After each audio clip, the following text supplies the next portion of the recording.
Hello! In this lesson, we're going to look at writing for Module G.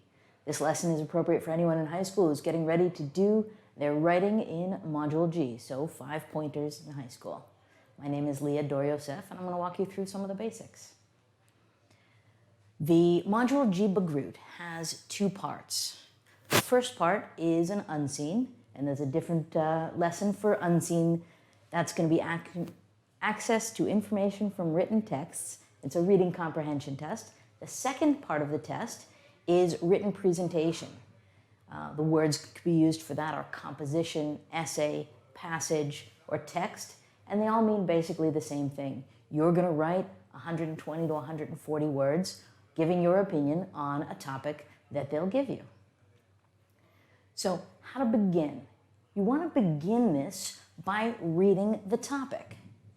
They're going to start with something like, your school newspaper has asked readers to write on the following topic. Now, here's a little trick. The goal of asking readers to write for the school newspaper is to make the task something that you might really do in real life. There are pros and cons to this. The first is that you've got an idea of having some audience or purpose for writing. It's always important to have a purpose for writing. But what you want to be careful about is that your audience for this particular text is not your friends who might read the school newspaper. Your audience is a Bagrut tester who's going to look very carefully at your word choices and at how you phrase things. So you don't want to use the kind of slang you might use to get the attention of your peers who might read the school newspaper. But it's still important to have a goal. So the first line of that topic might be, your school newspaper has asked readers to write on the following topic. And then they're going to give you the meat of the topic. Many cities have begun banning cars from entering the city center. Do you think this is a good idea? Now, you may find that there are words in this topic that you don't understand. And it's important to read the whole thing before you go back and try and look things up. So the next part of the instruction is, write a passage for the newspaper stating your opinion and explaining the advantages and/or disadvantages of this policy. Now let's break it down a little bit more. Your school newspaper has asked readers to write on the following topic. That you can almost ignore. You're going to have to write on this topic, but you're going to write it the way we say and not like a school newspaper. Many cities have begun banning cars from entering the city center. This is the main idea. So you want to start thinking, what do you know about cars in the city center and about cities in general? And you're going to need to find out if this is a good idea or not. Now, the word banning here has an asterisk. This symbol usually tells you that there's more information down at the bottom of the page. In this case, on this test, the more information will be a translation into Hebrew and Arabic of the word banning. Now, if you don't notice that, or if there's a word that they haven't put an asterisk that you want to look up in the dictionary, we're going to talk a little bit about how to look things up in the dictionary. If a word you don't understand keeps you from understanding the whole topic, you do want to look it up at this time. The third section here, this is a section of clues. Write a passage for the newspaper stating your opinion. So this tells you you have to say what you think. There's going to need to be a place where you say, I believe or I think that cars should or shouldn't be banned from the city center. They give you another clue, and explaining the advantages and/or disadvantages of this policy. Advantages and disadvantages. They're giving you a clue about how to balance what you write. You're going to need to decide, do you agree or disagree? And what would be the pros and cons, advantages and disadvantages, the good things and the bad things, about banning cars from entering the city center? Now let's take a little deeper look at banning. If you didn't know the word, you might use your electronic dictionary. This may be a little fuzzy, but feel free to take out your own dictionary and look it up. What you'll see here is that the word banning, B-A-N-N-I-N-G, doesn't actually show up as is in the Milonit or in your dictionary, because that's a gerund. It's the ing form of a base verb. So you need to understand whether you're dealing with a verb or a noun, because you can see here that they're giving you a ban as a noun or as a verb. And it has two different meanings. This screen, which is even harder to read, actually has the Hebrew of what it means to ban something as a verb. It's a process of blocking any of the cars from coming into the city center. You've probably been on streets in the middle of a city in a downtown area where just the people get to walk and go everywhere, and there are no cars at all. Cars on the outside streets and cars parked anywhere, but not right in the middle of that downtown area. So this dictionary definition may or may not be helpful, but you need to understand that you're looking for the verb, because it's a process that the cities are going to do. They're going to block the cars, and not the noun. The noun would be the policy itself. The ban is the declaration that the cars aren't allowed to come in. So let's go back and look at that topic again, unless I went the wrong way.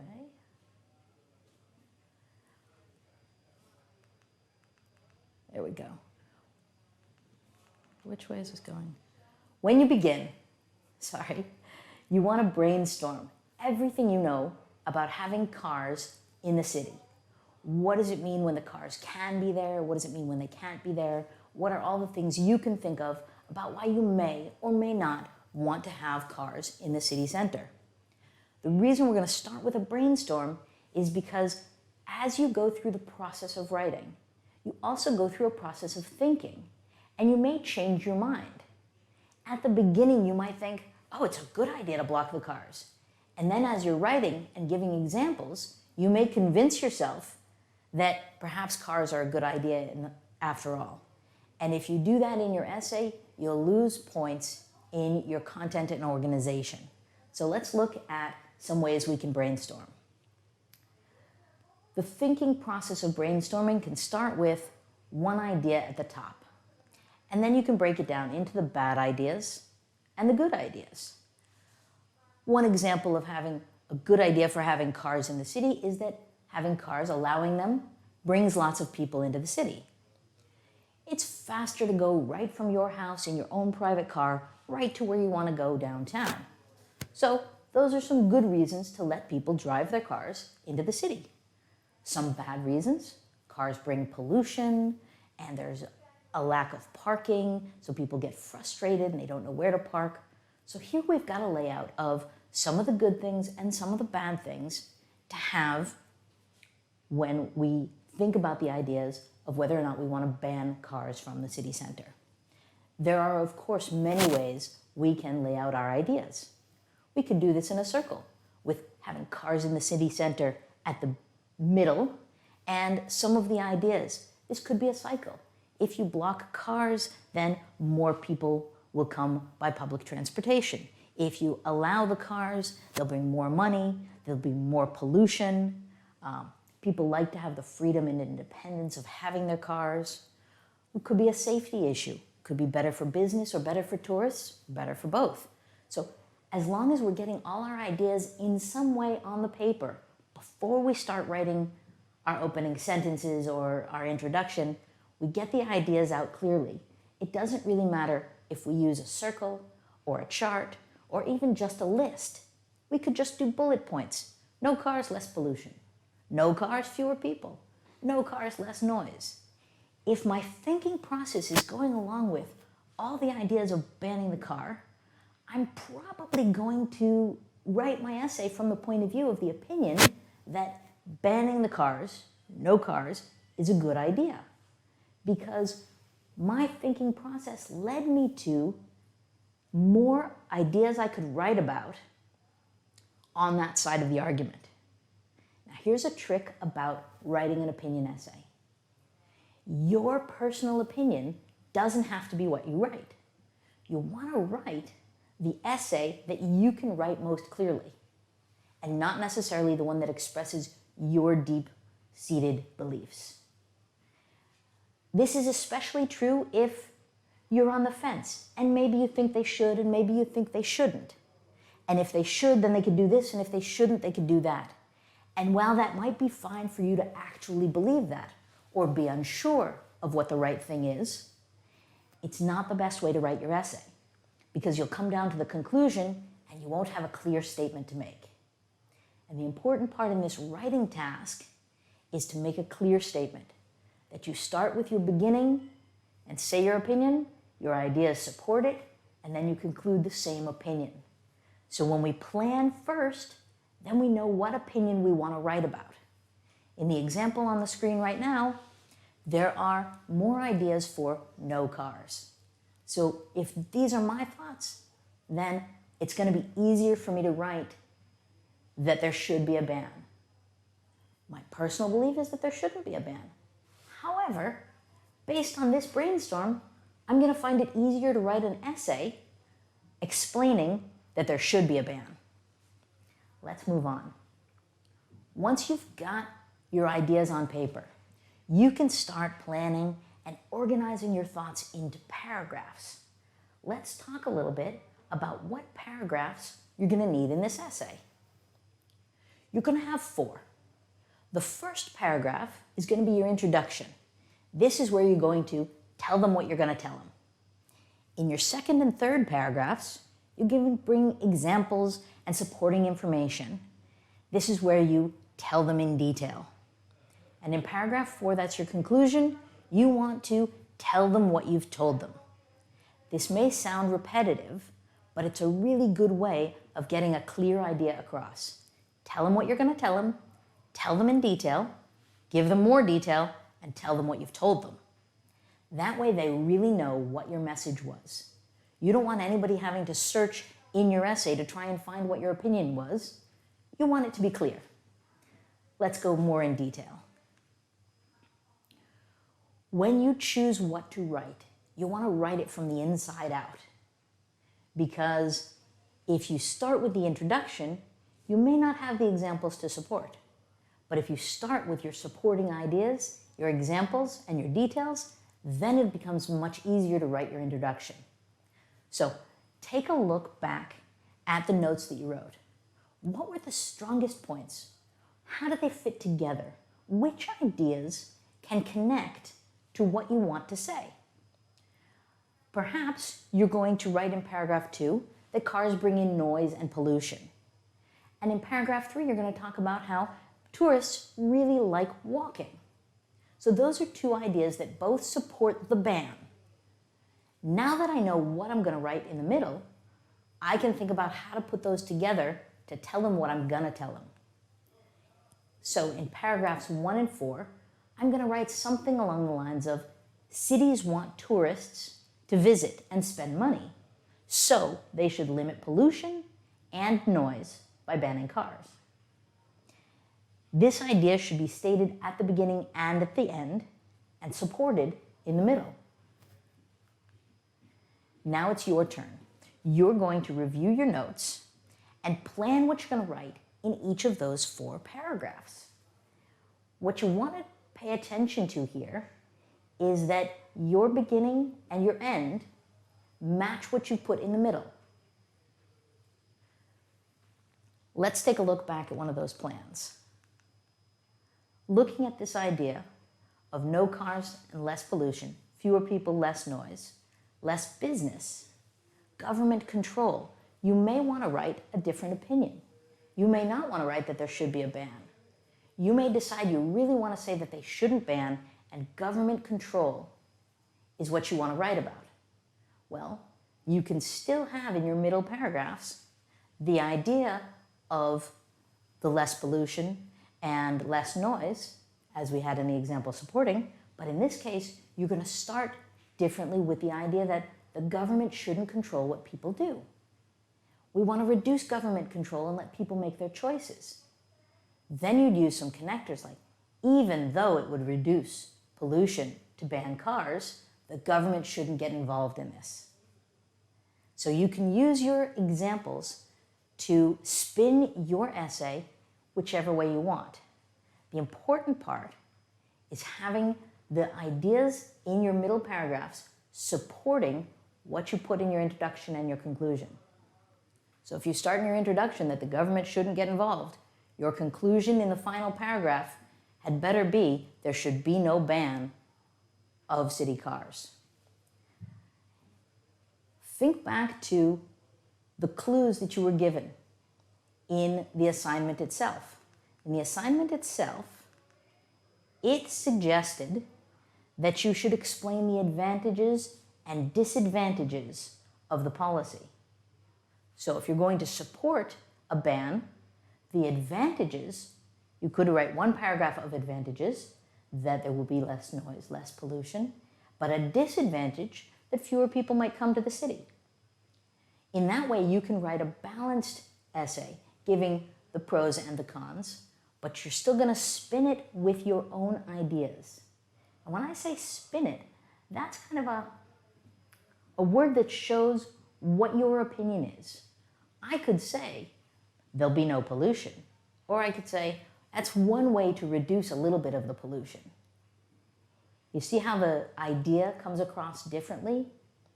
So we want to make sure that all of our sentences are spin to match what we want to say. That's why it's so important to know what the main idea is before we get started, what your supporting examples are going to be before we get started. Then you can write your introduction and your conclusion in a way that fits. In this thinking plan, I've put my good and my bad on two different sides of my thinking. This would make it really easy for me to have the advantages and the disadvantages. If they specifically say that you want advantages and disadvantages, then you're better off writing something that has on the one hand and on the other hand. We'll talk about that a little bit more in our next video where we look in depth at exactly what and how you want to write. So, your turn, review your notes, and plan what you're going to write in each of those 4 paragraphs. Good luck.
Welcome back.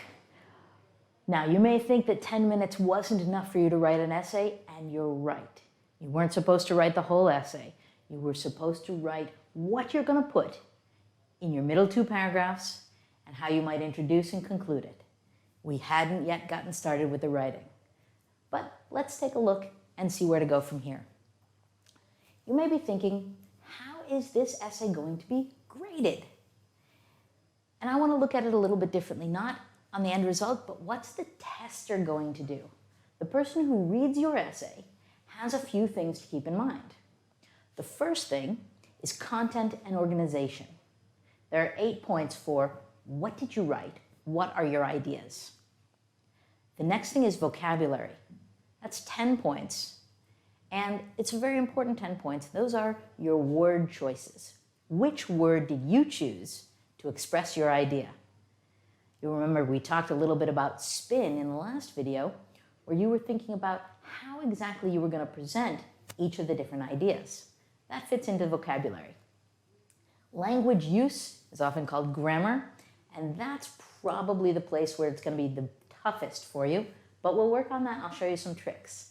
And mechanics is all the stuff that's not related to your actual message. When the tester reads your essay, they read and grade all of these things before looking at how many words you used. So you've got 40 points already, and then they count your words. If you have less than 120 words, they start by taking off 2 points. If you've got less than 110, 4 points. Less than 100, 8 points. Don't make me go further than this, because you can get, if you've written fewer than 60 words, you lose all the points. So while I don't recommend that you count your words as you go, do take a look at the end and make sure that you've passed the 120 mark. For those of you who have trouble focusing and writing exactly what you mean, there isn't any upper limit. You can write as many words as you want.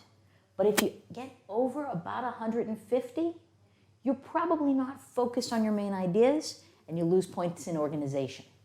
So what we're going to do is step through exactly how you're going to write so that you get to the right number of words and the right organization. Let's get into the details. Content and organization. This is 8 points, what you write. Ask yourself, or the tester is going to ask, did you stay on topic? Remember, we looked at reading that topic carefully and looking at all the clues that they give. You have to stay on topic and write it the way they want you to write it. Do your examples fit your main idea? That means, does paragraph 2 match what you wrote in paragraph 1?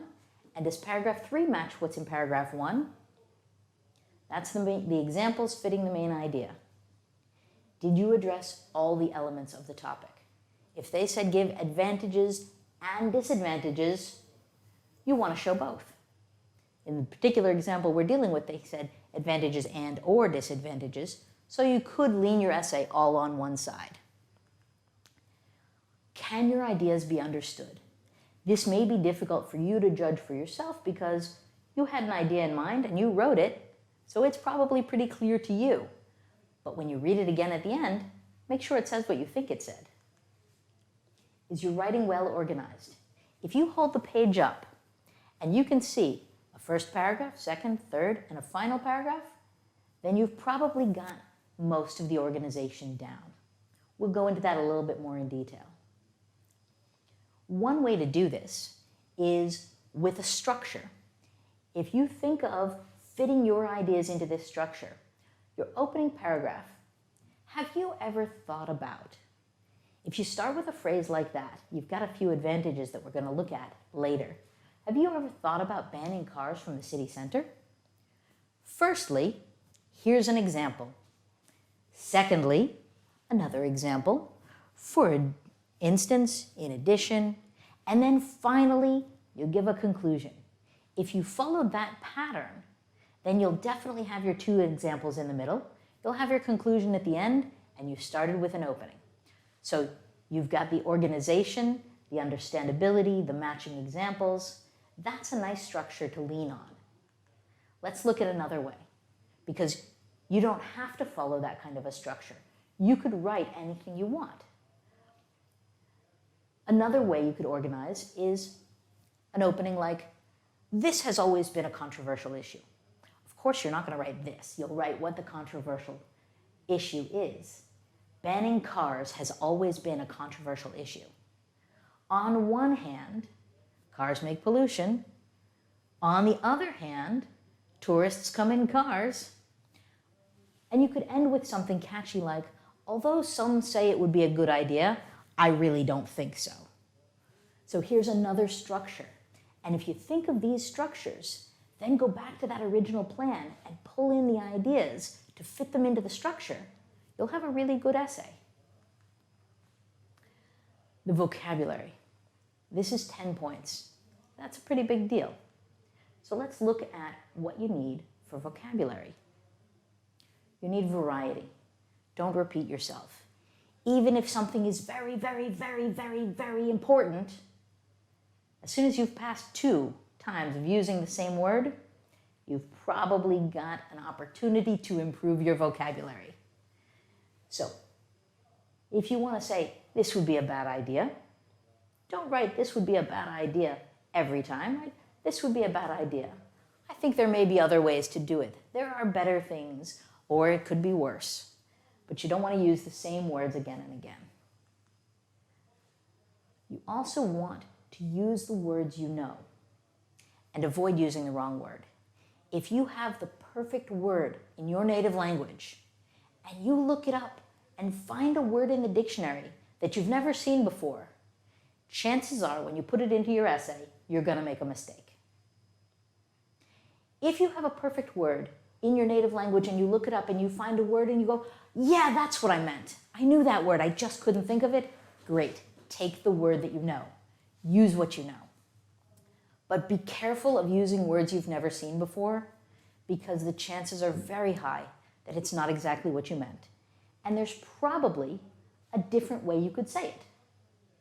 When I started my teaching career, I didn't speak much Hebrew, and students would say, how do you say? And they'd give me a word I didn't know. And I'd say, I don't know, what does that mean? And then they'd give me a whole sentence around explaining what it meant, and I said, that sounded good. You could write that whole sentence to explain what the complicated perfect word means. That sentence will work really well in your essay. In fact, it's probably even better than the big high-level word that you weren't really sure you knew. So stick to using the words you know because you'll use them better than the words you don't. Register. That's a fancy way for saying formality, that you want to write this as if it's a school paper. And unlike what they told you in the topic, you're not writing for your peers. You're not writing for the school newspaper. You don't want to use slang or see you later. You want to skip that kind of cute language and stick to things that your teacher would expect. You're writing a formal essay for your bagrut. So remember your audience and avoid slang. You also want to use connectors. Connectors are the words that help us link our ideas together. Words like however, therefore, although. Now, this is a pretty long list, and I'm going to leave it up here on the screen, but feel free to pause and copy down some of these words, look them up if you don't know them, but you want to learn to use these words. However is a connector that shows something different is going to come after.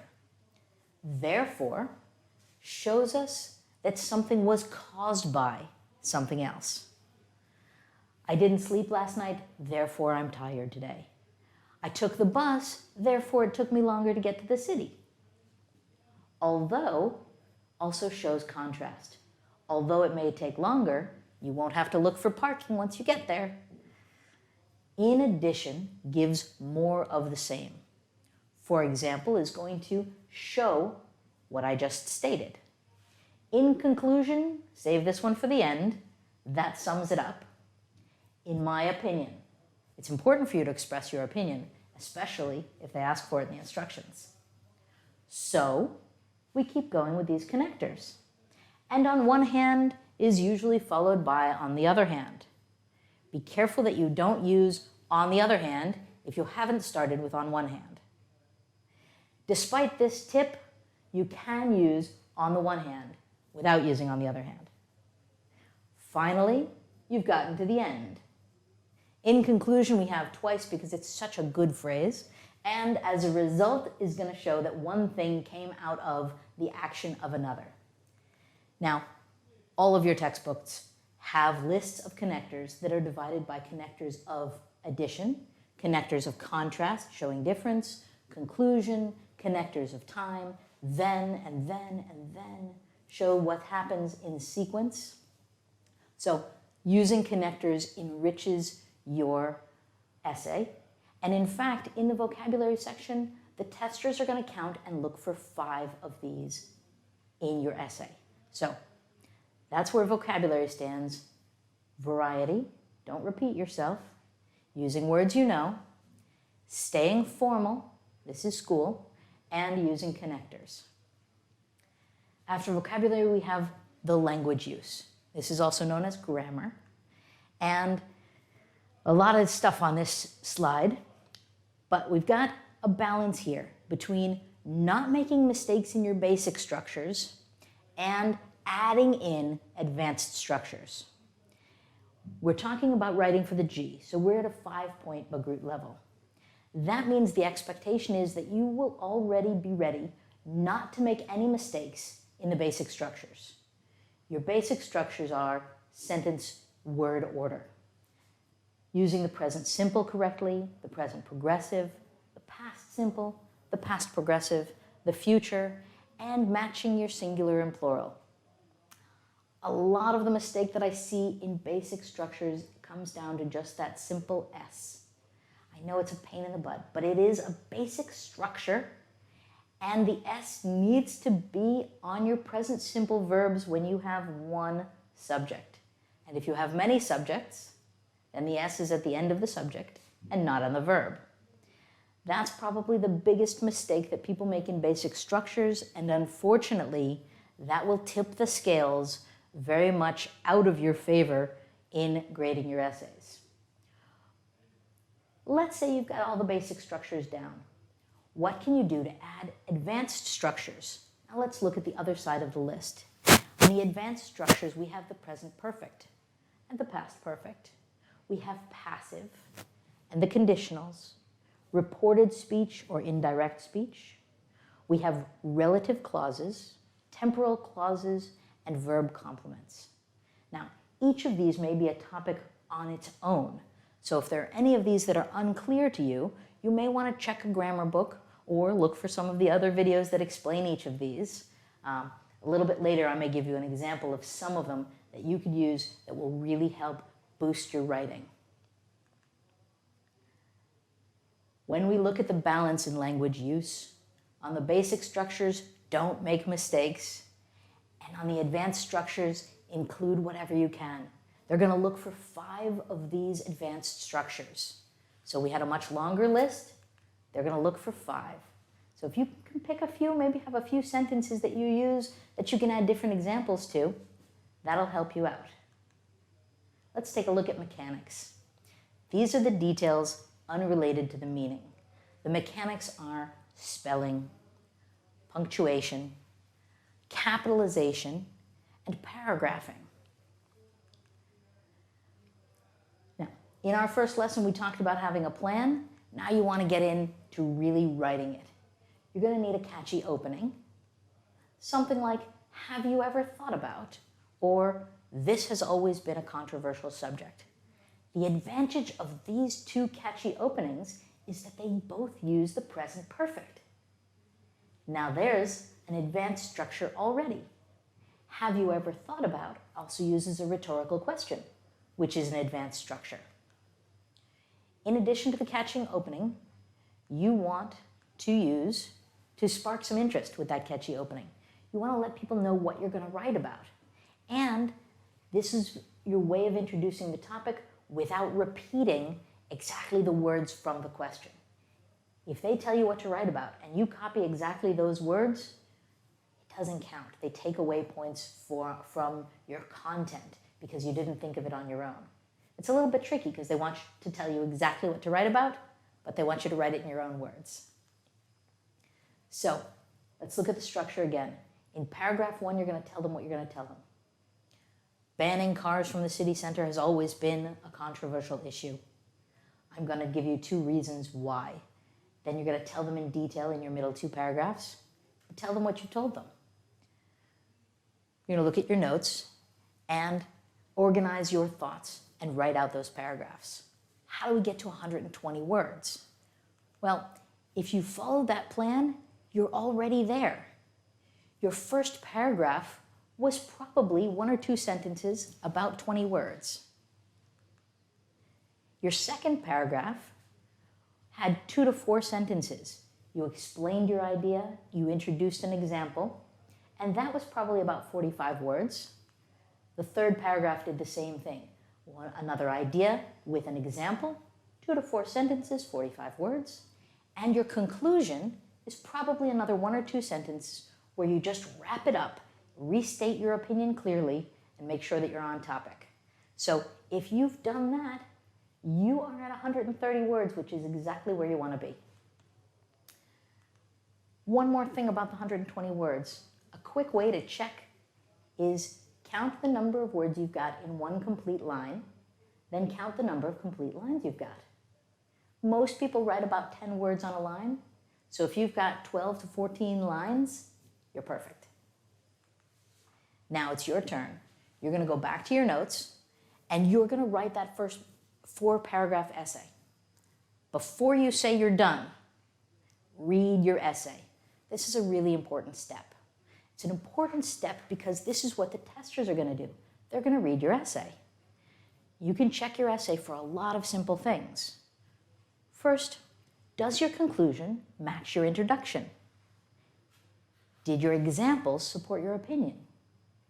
Did you, and now we're going to check some of the basics, did you introduce the examples that you used? Did you start every sentence with a capital letter? That's really easy to make a mistake on and really easy to check even by yourself. Did you end every sentence with a dot? Exclamation points also have a dot, so do question marks. So end every sentence with some kind of dot. At this point, you can count the connectors that you used. Did you use 5? Firstly, secondly, finally. In addition, in conclusion, in my opinion, you got them. Did you use the present perfect? Have you ever thought about this issue?